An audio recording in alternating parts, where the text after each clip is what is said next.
Hi Tamers! Today we'll be talking about the noxious Noxolotl Temtem, Noxolotl. This Tem is an absolute beast, able to stack up buffs to deal a ton of damage and survive because of its insane regeneration ability. There's a lot to cover in this video, so let's get right into it. Noxolotl is a pure toxic Temtem. Its first trait is Toxic Skin. This trait is pretty basic, it just poisons physical attackers.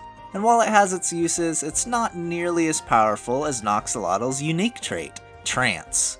Once per battle, if Noxolotl is hit below 30%, Trance gives Noxolotl a massive +2 special attack and +2 special defense boost, as well as 4 turns of regeneration. The only downside is you also fall asleep for 2 turns. This trait gives you a big clue as to Noxolotl's playstyle as a mid-range sweeper. Your main goal should be to set up, drop low to gain trance, and then switch out to heal from the regeneration, and then come back in the mid-game to sweep the opponent. So what other tools does Noxolotl have to accomplish this game plan? Well, Noxolotl also learns Madness buff. This costs 30% HP and also gives you +2 special attack and +2 special defense. Trance and M buff have great synergy, as M buff lowers your HP and makes you bulkier, so you have a higher chance of surviving the next special hit you take, and activating Trance. This technique itself can also activate Trance if it brings you below 30%. If you do everything right, you end up with a +4/+4 Noxolotl ready to sweep the enemy team as long as you give it space to heal up after activating the trait. Noxolotl makes sweeping the enemy team easy with its signature move, Acid Reflux. It's a team-wide special move only learned by Noxolotl. It has 2 hold and a similar base power to Electric Storm. It also applies 2 turns of poison to the enemy's hit. This move hits like a truck, as long as you spend your early turn setting up special attack boosts with Madness buff. Looking at Noxo's base stats, you can see it has really high special attack, decent HP, and defense, but relatively low special defense. It can be difficult keeping Noxolotl in against special threats until you get your Madness buff and Trance going, but that's something we can work on in our TV spread. So let's put everything together into a proper build for Noxolotl. For Moveset, we of course want to run Madness buff and Acid Reflux, as they play into our main win condition. But for our other 2 slots, we have a few options. For a main 0-hold stab move, you want to either run Toxic Ink or Virulent Gust. Virulent Gust is a special move, so it scales a bit better with your buffs, but it technically only outdamages Toxic Ink when you're at +4, if you account for the poison tick damage. That is, unless you can activate Virulent Gust synergy. Here's a little chart showing which move is most efficient, but to summarize, I'd run Virulent Gust only if you have a few water-type activators on your team. Toxic Ink is less setup reliant and will always deal at least 24% to the Tem you hit with it, as long as they aren't immune to poison.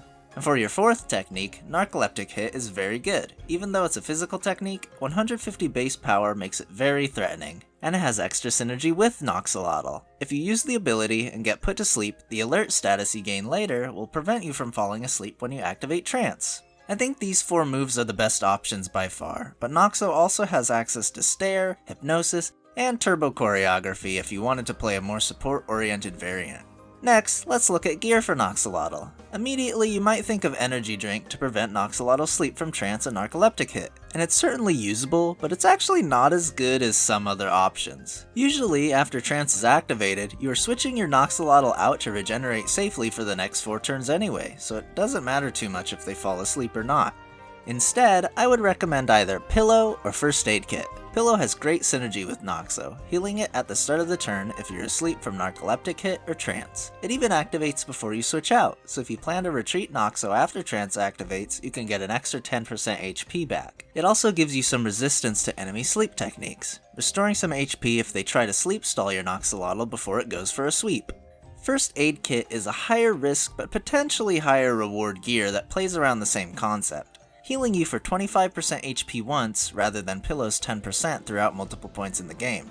Because of this, First Aid Kit is a little better against aggro, who will try to kill Noxolotl with a double in on the same turn they knock you into Trance, while Pillow is better against other mid-range or stall teams, as it gives more value over longer games. You can also run Doublescreen or Coat. The healing from First Aid Kit or Pillow is generally more valuable, but if you have a team full of healing supports, it might be better to invest in more damage reduction for your Noxolotl. With moveset and gear covered, let's look at some TV spreads. Here's a good balanced spread to start with. 500 HP TVs to maximize health, as well as healing from regeneration and other sources. 108 defense lets you survive 2 Feather Gatlings from a max attack 2-rock. Leftover TVs go into special defense to help you scale into an unkillable special wall in the late game. At +0 however, it still lets you survive 2 wind bursts from a max special attack Tolkien. But Noxolotl's spread is highly customizable. You can adjust these defensive TVs to potentially trance trap specific opponents. For example, if you ran 239 defense TVs, you will only take 45% from 2-rock's Feather Gatling, so you can tank it on turn 1, Madness buff, and activate Trance and First Aid Kit, and suddenly you have a perfectly set up +4/+4 Noxo on turn 2. The spread I'm giving you is generally good against everything, but if you calculate against specific threats that are common in the meta, you can min-max certain matchups and build the rest of your team to deal with others. You might notice we didn't invest any TVs into special attack. This is because at +4, Noxolotl doesn't have any trouble knocking out Tems with Acid Reflux just using its already high base special attack. Alright, here are some tips for playing Noxolotl. If you're running max HP TVs, your max HP is 332. Madness buff costs 100 HP. Trance doesn't activate until you're at 99 HP or below, and First Aid Kit only activates at 82 HP or below. I highly recommend you get used to these numbers, and you get used to running calcs during the match, to see how much damage you could potentially take from the opponent.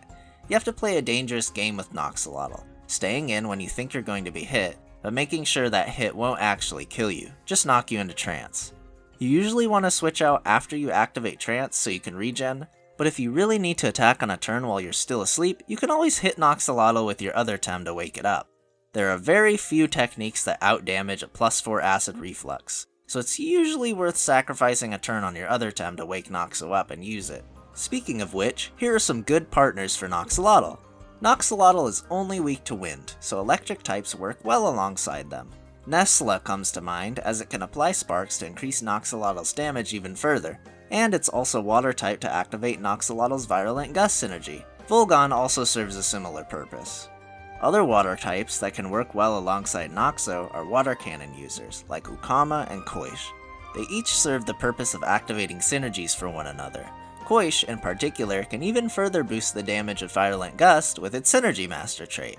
Noxolotl and 2-Wire also have some great synergy, as 2-Wire can protect Noxo from enemy wind Tems while it sets up by applying Common Factor. Toxic type is not the greatest offensive typing, being resisted by 4 of the 12 total types. A Common Factor switch-in can prevent the opponent from tanking Acid Reflux with Tems that normally resist it. Also, when Trance activates, Sleep is activated first, before the regen, so if you switch 2-Wire in while Noxolotl is asleep, the Nullify will push the sleep condition off and wake you up for free. All the while, Noxo gives 2-Wire Faraday Cage synergy. And that's about it for Noxolotl. Overall, they're a great Tem and one of the most solid win conditions in the game. I hope you give them a try, and good luck buff stacking your way to victory. Thanks for watching! My name is Blunk, and I make Temtem content for YouTube. If you like this video, thanks! Stay tuned for more, and have a nice day.